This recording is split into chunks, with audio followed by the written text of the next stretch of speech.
Hi everybody, it's Drenless, and look at that, it hasn't been 2 whole months since my last upload, I'm finally growing as a person.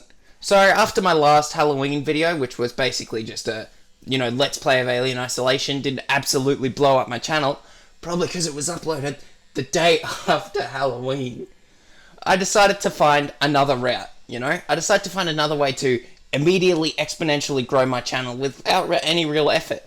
So I thought, what's one thing that every YouTuber has done in the past history, as opposed to the future history? If you look at any huge YouTuber like Danny Gonzalez, Drew Gooden, Pyrocynical, and PewDiePie, they've all done Instagram ad videos. It's a very easy topic to make, considering that pretty much everybody has Instagram, and everybody's seen a weird ad or two. I was writing my thesis on why Leave the Throne ending is the only true and good ending, as opposed to, I scrolled down and I saw an ad and I was like, that's pretty terrible. I wonder if I should make a video about that. And then I scrolled down and I saw more ads and more ads and more ads, and I was like, hey, this is a pattern and something I can talk about in my video. Just ignore Iron Man's bloody unibeam on my head, because it is actually 40 bajillion degrees. So I've got a couple ads here. It looks like 6 ads, I really did some digging, and by digging, I mean I just aimlessly scrolled Instagram and then clicked screen record every time I saw one. So, let's take a look at that. This first one I've actually marked Dice Dreams. You're right. Boom. Dice Dreams. Don't think twice. Download now. Okay, see you around. Okay, so, as the classic YouTuber, I'm going to absolutely pick this thing to shreds and then talk about it. So we open up with this guy who's playing a little mobile game. Let's get a phone to represent. He's playing, and then 2 sudden goblins just appear out of thin air. As they do, we've all got our little shoulder goblins. Move aside, little shoulder angel and little shoulder devil. Little shoulder goblins are what it's about. And he decides whether or not to attack his girlfriend or his wife, whatever. And one says, attack him, do it. And the other says, don't attack them, don't attack them, because you love them. But while he's thinking about that, one of the girls' shoulder goblins hits him in the face with a club. Boom. Everybody knows that the shoulder goblins are violent, vicious, and unstable. And this is an ad for, it looks like it's called, what's it called? Dice Dreams. So it seems like a sort of, Coin Master sort of thing. They're kind of trying to get into that hype, where Morgs was like, you can attack your friends' villages, that sort of thing. So, I would probably not download Dice Dreams, because I don't want to be fair. This next one is actually a Game of Thrones ad that I saw.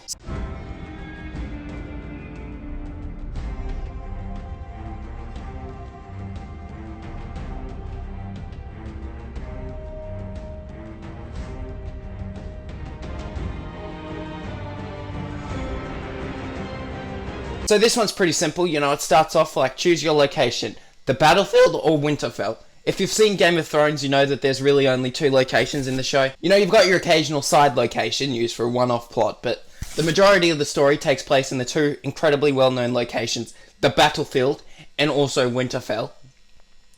And it looks like that our protagonist here has chosen Winterfell.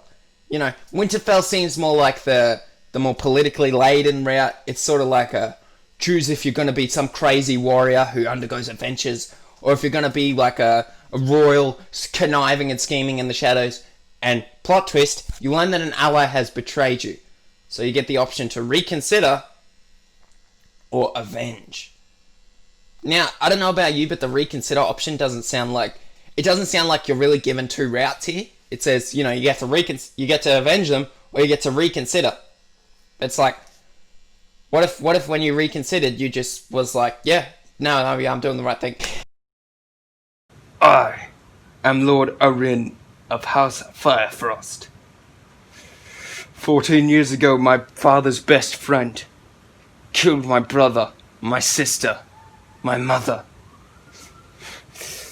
and my true love. I have waited many years for vengeance.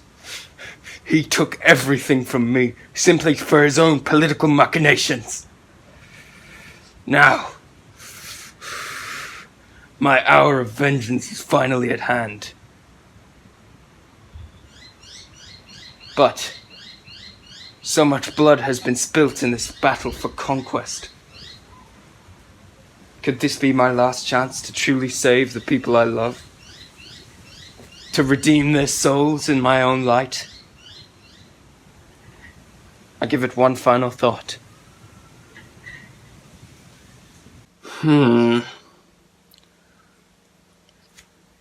Reconsider. No, yeah, he needs to die. This next one I've called How to Dress. Cause I'm filling up empty air. Cause this ad had no music, so I'm making up my own. Cause I'm filling up empty air. And to use copyright. This one seems very simple. It seems more geared towards, you know, the younger of girl demographics and younger boys, you know. We don't judge here on the Drenless channel. It seems like it's geared more towards the younger demographic that play all like the princess dresser and stuff. And it seems like there's a right and a wrong. You get two options. You know, every time I wake up in the morning, I'm like, what am I going to wear today? I will either wear this crappy pun of a t-shirt or another t-shirt that I also own, which I don't really have any t-shirts on hand. So, I guess that ad is more realistic than I originally thought, because I only have one outfit, and that's the outfit that I'm wearing. This next one is called, I called it Maid. She wants to relax. What should I do? What the hell are you doing? I was giving her a massage. What should I serve? What is that smell? Herbal tea. Get out!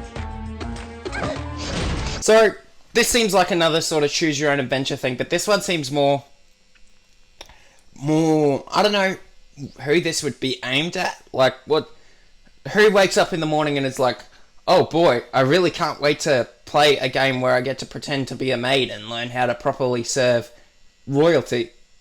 I guess if you're going to go work at Buckingham Palace, this would be good. But it seems like we're following a little bit of a downtrodden protagonist, you know? This Disney princess in the first act? Yeah, I guess. It's Cinderella. This is Cinderella. This is a video game adaptation of Cinderella. Because she starts as a maid, and she does a terrible job, and then once she gets to reconsider her life choices, which is, what were her life choices again? Noble, maid, or commoner. So it's literally Cinderella. She gets in prison, she's like, I don't want to be a maid anymore, I'm going to select noble. And first of all, to the player here, why would you select maid? That seems like easily the worst option. Like, because at least commoner, at least you can... You ever played, like, Fable 2? Like, the opening, you go on adventures and you fight bullies and stuff? At least you can go on adventures as a commoner. And as a noble, you get to, you know... be a noble, I guess. But a maid, it's like, cool. I'm... a maid. Thanks. I don't understand. So this next ad is the one that I, like, actually wanted to make a video for. This is for a game called Kiss of War, which I've seen before, and I think has actually been talked about because you'll recognize a familiar face. But I'll just show you this.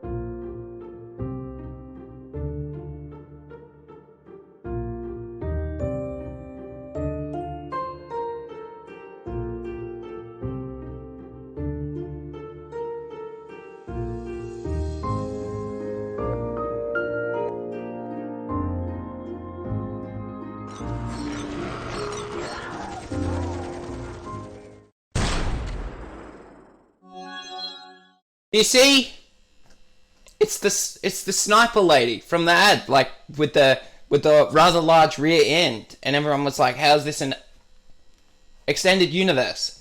Following her adventures as a sniper, she was imprisoned. So it seems like you've got to imagine the universe in this. So it's called Kiss of War, and the top says rescue the officer you chose, right? So obviously you've just raided an enemy camp and you've kicked down the doors like the hero that you are, and you're like, don't worry, girls, you're safe. Because you're a bit of like a douchebag protagonist, you know, you're the smarmy anime protagonist who has his pick of the harem, and you decide that you're not going to rescue all the girls. You're only going to rescue your 3 favorites. So you're like, you, and you. But I originally thought that the original thought was you've just kicked down the door into a prison, being all hero. However, they're immediately deployed into a war. So that leads me to think that instead of being the douchebag protagonist with the harem of girls that just like saved a bunch of them, you're actually an evil emperor. And you've got this whole gaggle of girls. A gaggle of girls.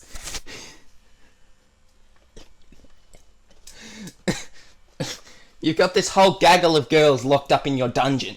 So, and they're all really...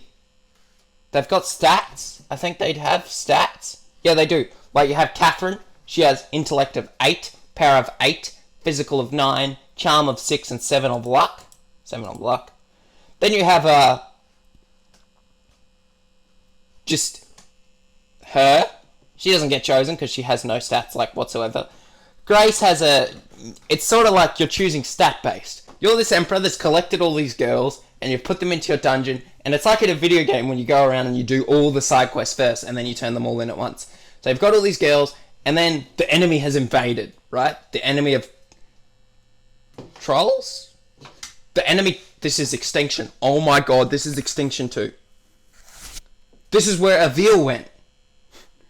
I'm acting like I finished Extinction. Nobody finished Extinction. So, you know, the army of trolls have come, and you are like, now that the trolls have arrived, I'll finally go check out all those women that I just kidnapped all at once. And you're like, I shall take Catherine, another one, and also another one.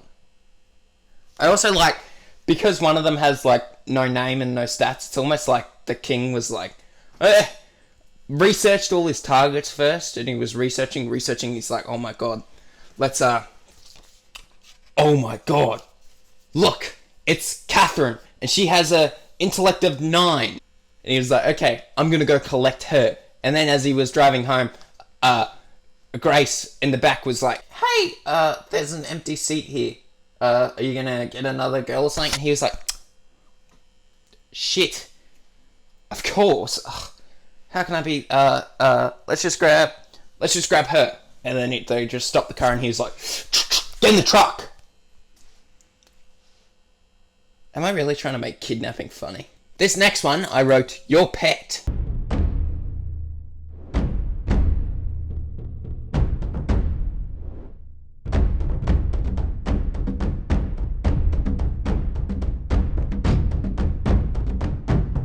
So it seems like this game is pretty simple. It's another choose your own adventure sort of thing. It's sort of like, you know, in Dungeons and Dragons when you make your own party, like I was playing Curse of the Blood of the Evermoon or something. It's some terrible game on GOG or something. But it's like you get to create your whole party. You have to make 4, and I went warrior, wizard, elf, that sort of thing. Elf, thief, standard. But in this game it looks like you choose your pet, your support, your girlfriend sort of thing. Which, I don't know about you, but that's a... Okay, so first let's look through all the choices. For pet, we have Lucky or Rock. And Lucky is a bunny who heals friends and is adorable. And, you know, you can choose him. Or you can choose Rock, who guards the galaxy and always gets in trouble. And also, there's a hidden option here that says, dangerously close to copyright infringement, please don't sue me, Marvel, with a kissy face. You know, standard stuff. And then after we've chosen our party, we get to choose support. I mean, after we've chosen our pet. After we've chosen our pet, we get to choose our support. And it looks like we have Rogar and the Blood Priest. Rogar is weak for candy, he never lies, and he's smart, so obviously. But the Blood Priest wants to live forever, loves the Beatles, the British band, that's how it's spelt, is a vegan, and is also curious. That is not the character traits I expected for a Blood Priest. And then we get to choose our girlfriend. And we have Azariel, who is mysterious, a dark elf, a mage, and sentimental. And we also get to choose Sandriel, a princess who is strong-willed, brave, and a hunter. That is officially all of the advertisements I have. So, if you see any cool ads, send them to me on Twitter, which I'll put a thing, like a picture of my Twitter link there, and also Instagram, and also,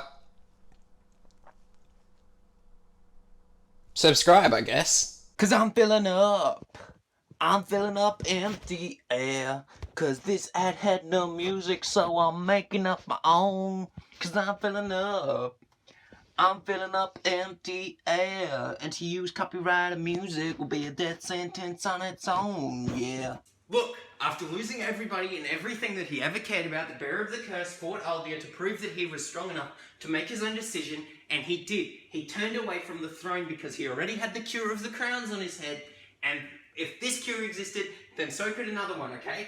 He learned that relighting the flame was just an endless cycle of torture and despair, intermittent with only brief periods of happiness. This is evidenced when Dark Souls 1, the chosen undead or whatever his name is, he chose to relight the fire, and Dark Souls 2 happened, okay?